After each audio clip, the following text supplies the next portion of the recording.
పైకలా కనిపిస్తావు గానీ విరాజ్తో మీద ఎక్కడో నీకు కొంచెం సాఫ్ట్ కార్నర్ ఉంది కదా ప్రసాద్. విరాజ్తో అంత సీన్ లేదు.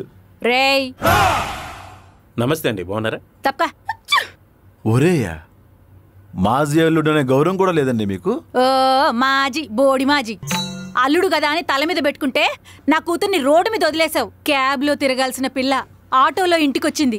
వెళ్ళినప్పుడు క్యాబ్కి డబ్బులు ఇచ్చా కదా, ఆటోకి ఎందుకు వెళ్ళావు? ఓ 50 రూపాయలు మిగిలిందని కక్కుర్తి పడి ఉంటుందండి. నీ మొహం. ఈ అమ్మాయి ఎవరు? ఈ అమ్మాయి కూడా మీ కూతురు లాంటిదే అండి. మా అమ్మకు నేను ఒక్కదాన్నే కూతుర్ని. మాకు కూడా పేరెంట్స్ ఉన్నారు.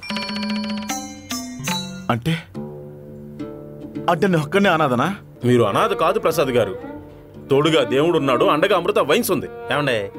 చిచి, ఇలాంటి తాగుబోతే దెవకిచ్చి నా కూతురు గొంతు కోసాను. పశ్చాత్తాపాన్ని మించిన ప్రాయశ్చిత్తం లేదంటే లే